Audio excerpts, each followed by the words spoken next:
New Muslims from America and Other Lands by Imtiaz Ahmad Madni. Chapter 1.4 امام سراج وہاج، ایک نڈر امریکی مسلم leader. سال ہر سال سے مسلم اسٹوڈنٹ ایسوسی ایشن پورے امریکہ اور کینیڈا کے مسلمانوں کی سب سے بڑی اسلامی آرگنائزیشن مانی جاتی ہے۔ اس کے کرتا دھرتا زیادہ مسلمان طلباء تھے جو کہ امریکہ اور کینیڈا کی مختلف یونیورسٹیوں میں تعلیم پا رہے تھے۔ یہی نوجوان نہایت اخلاص سے اسلام کی خدمت کرتے۔ ان میں سے اکثر طلباء نے بتدریج ان ملکوں کی شہریت حاصل کر لی اور یہاں مستقل طور پر بسنے لگے۔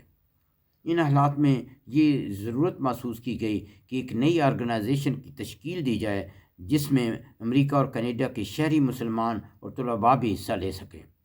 اس نئی آرگنائزیشن کا نام اسلامک سوسائٹی آف نارتھ امریکہ یا اسنا رکھا گیا اور ایم ایس سے اس کی برانچ کے طور پر کام کرنے لگی۔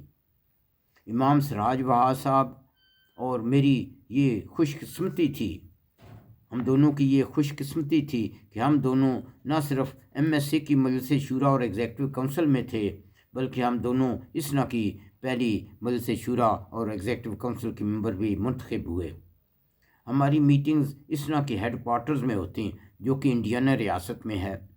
یہ میٹنگز بہت لمبی اور تھکا دینے والی ہوتی تھیں اور ایجنڈا اتنا بڑا ہوتا تھا کہ صرف چند ممبروں کو اپنی رائے کے اظہار کا موقع ملتا، ہمیں آپس میں ذاتی طور پر بات چیت کا کبھی موقع نہ ملتا۔ بس مجھے ان نیشنل لیڈرز میں کچھ خلاصہ محسوس ہوا۔ خوش قسمتی سے ایک دن میں اور امام سراج وہاج دوپہر کے کھانے کے وقفے کے دوران ایک ہی میز پر بیٹھ گئے۔ میں عرصہ دراز سے یہ جاننے کا متمنی تھا کہ سراج وہاج صاحب مسلمان کیسے ہوئے۔ میرے پوچھنے پر انہوں نے اپنی کہانی یوں بیان فرمائی۔ میں امریکہ میں معروف بلیک مسلم تنظیم کا سرگرم ممبر تھا۔ یہ تنظیم اصل اسلامی تعلیم اور اقدار سے بالکل مختلف ہے۔ اسی دوران مسلم اسٹوڈنٹ ایسوسی ایشن نے حسب معمول گرمیوں میں ایک ٹریننگ کیمپ منعقد کیا جس میں مختلف شہروں کے گنے چنے لوگوں کو دینی تعلیم، کھانا اور رعایت مفت فراہم کی جاتی تھی۔ میں نے بھی ایک ایسے کیمپ میں شرکت کی۔ کیمپ کے پروگرام کی ابتدا قرآن پاک کی تلاوت سے ہوئی۔ مجھے خوب یاد ہے کہ تلاوت ایک سوڈانی بھائی نے کی۔ میں اس وقت عربی زبان سے بالکل بے بہرا تھا، یہاں تک کہ عربی کا ایک لفظ بھی نہ بول سکتا تھا اور نہ ہی سمجھ سکتا تھا۔ اس کے باوجود قرآن پاک کی تلاوت کا مجھ پر بہت گہرا اثر ہوا، یہاں تک کہ میں بے اختیار زار و قطار رونے لگا اور موٹے موٹے آنسو میری گالوں پر سے بہتے ہوئے میری جھولی میں گرتے رہے۔ جو جو میں تلاوت سنتا گیا میری رکت میں اضافہ ہوتا گیا۔ جیسے میں نے پہلے ذکر کیا ہے کہ میں عربی زبان بالکل نہ سمجھتا تھا اور اس کے باوجود تلاوت قرآن پاک کا میرے دل و دماغ پر نرالا ہی اثر تھا۔ میں نے اپنے آپ سے کہا کہ یہ جو کچھ بھی ہے عین حقیقت اور سچ پر مبنی ہے، اس لیے اس دن سے میں پکا سنی مسلمان بن گیا، الحمدللہ۔ سراج وہاج صاحب نے فوراً عربی سیکھنی شروع کر دی اور انہوں نے جوش و خروش اور بے حد محنت سے بہت جلد قرآن پاک پڑھنا شروع کر دیا۔ آہستہ آہستہ وہ مسجد تقوی نیو یارک کے امام بن گئے۔ ان کے خطبات جمعہ بہت مؤثر ہوتے۔ اللہ تعالیٰ کے فضل و کرم سے بہت سے مرد اور عورتیں حلقہ اسلام میں داخل ہو گئے۔ اس مسجد کے گرد و نواح میں مسلمانوں کی تعداد بہت بڑھ گئی، یہاں تک کہ سراج وہاج صاحب ایک قومی لیڈر کے طور پر منظر عام پر آ گئے اور ایم ایس اے کی مجلس شورا اور ایگزیکٹو کونسل کے ممبر منتخب ہوئے۔ ایک بار میں نے ان سے پوچھا کہ آپ کی نظر میں اسنا اور دیگر مسلم آرگنائزیشن کی کارکردگی کیسی ہے؟ تو انہوں نے نہایت بلند اور واضح الفاظ میں کہا، حقیقت یہ ہے کہ تم بہت سست اور کام چور ہو، اکثر امور میں تمہاری کارکردگی بہت معمولی ہوتی ہے، مثلا جب میں بلیک مسلم تنظیم کا ممبر تھا، میرے ذمہ ہر روز بہت سے اخبار بیچنا تھا۔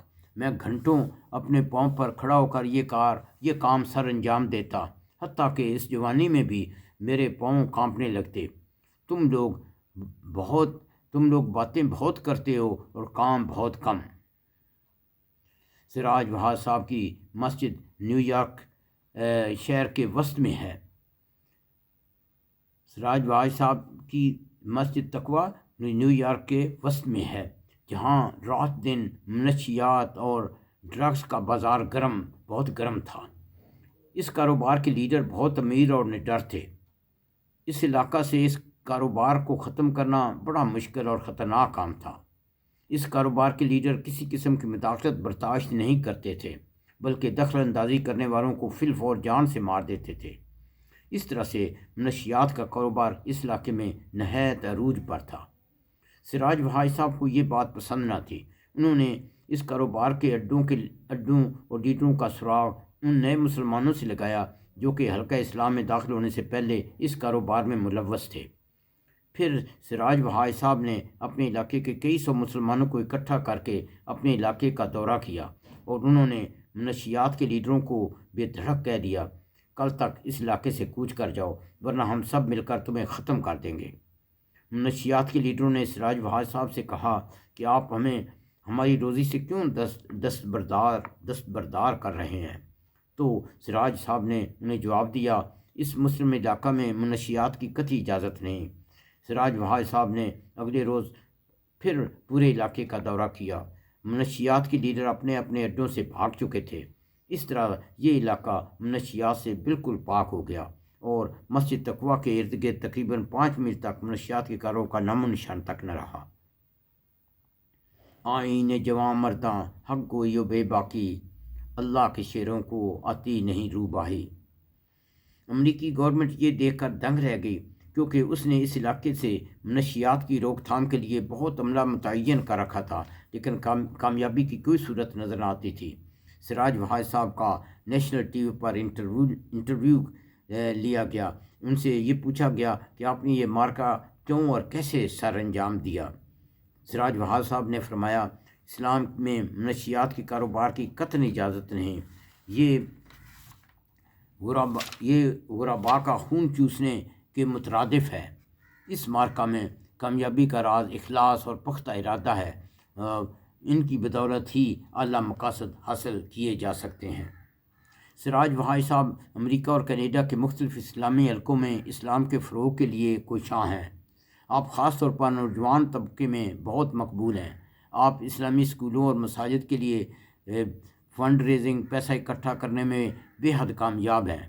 آپ جب بھی انہیں دیکھیں گے ان کے ہاتھ میں قرآن یا حدیث کی کھلی کتاب ہوگی، خواہ وہ ایئرپورٹ پر ہوں یا کسی اور جگہ۔ جب میں آخری بار امریکہ سے حج کی غرض سے مکہ مکرمہ آیا تو کئی امریکی مسلمانوں سے ملاقات ہوئی۔ میں نے ان سے پوچھا کہ اس سال اور کون کون آیا ہے، تو وہ کہنے لگے امام سراج وہاج صاحب آئے ہیں اور خانہ کعبہ کے منتظمین ان کی تلاش میں ہیں تاکہ وہ خانہ کعبہ کا غلاف بدلنے میں ان کا ساتھ دیں۔ سراج وہاج صاحب کا شمار بین الاقوامی مسلم لیڈرز میں ہوتا ہے۔ جہاں امام سراج وہاج صاحب کی آخری تقریر جناب امام سراج وہاج صاحب کی آخری تقریر میں نے اسنا کی سالانہ کنونشن شکاگو میں سنی۔ اس وقت امریکہ کے صدر کے انتخاب کے لیے سیاسی سرگرمیاں عین عروج پر تھیں۔ جارج بش، بل کلنٹن اور راس پیرو 3 امیدوار تھے۔ امریکی مسلمان بے تابی سے انتظار کر رہے تھے کہ کوئی امریکی مسلم لیڈر اس الیکشن میں ووٹ ڈالنے کے لیے ان کی راہبری کرے۔ جناب امام سراج وہاج صاحب اسٹیج پر آئے اور اپنی تقریر کا آغاز یوں کیا۔ کہنے لگے کہ میں کل رات قرآن شریف کا مطالعہ کر رہا تھا۔ میں نے قرآن شریف میں جارج بش کے بارے میں پڑھا۔ پھر کہیں ہاں تمہارے کان صحیح سن رہے ہیں، یہ کہ میں نے کل رات قرآن شریف میں جارج بش کے بارے میں پڑھا، اور مجھے یہ پڑھنے کے لیے بہت زیادہ قرآن کا مطالعہ نہ کرنا پڑا۔ اس کا ذکر قرآن کے شروع میں ہی ہے، بلکہ وہاں تو بل کلنٹن اور راس پیرو کا بھی ذکر ہے۔ ہاں ہاں، میں تمہیں آیت بھی بتا سکتا ہوں۔ پھر آپ نے مدرجہ ذیل آیت پڑھی، سم بکمن عمیون فہم لا یرجعون، یہ بہرے ہیں، گونگے ہیں اور اندھے ہیں، پس وہ سچائی کی طرف رجوع نہیں کرتے۔ یعنی ان کے کان سچائی سننے کے لیے تیار نہیں، ان کی زبانیں سچ بولنے کے لیے تیار نہیں، اور ان کی آنکھیں اور دل سچائی دیکھنے کے لیے تیار نہیں، پس وہ سچائی کی طرف رجوع نہیں کرتے۔ امام سراج واز صاحب کا انداز بیان نرالا ہے۔ دعا ہے کہ اللہ تعالیٰ ہم سب کو سچ سننے، کہنے اور سمجھنے اور اس کو قائم دائم کرنے کی توفیق عطا فرمائے، آمین۔ میرا خیال ہے کہ کسی کو سراج بہار صاحب کے بارے میں کتاب لکھنی چاہیے تاکہ ان کی روداد زندگی بہتوں کے لیے تقویت کا باعث ہو۔ مجھے توقع ہے کہ انشاءاللہ جلد ہی کسی اللہ کے بندے کو اس کی توفیق ہوگی۔ سراج بہار صاحب کا شمار ان شیران خدا میں ہوتا ہے جن کے بارے میں کسی نے کیا ہی خوب کہا ہے، یہ کیا ناز ہے کہ زمانے نے بدلا ہے تجھے، یہ کیا ناز ہے کہ زمانے نے بدلا ہے تجھے، مرد وہ ہیں جو زمانے کو بدل دیتے ہیں، مرد وہ ہیں جو زمانے کو بدل دیتے ہیں۔ ربنا تقبل منا انک انت السمیع العلیم وتب علینا انک انت التواب الرحیم۔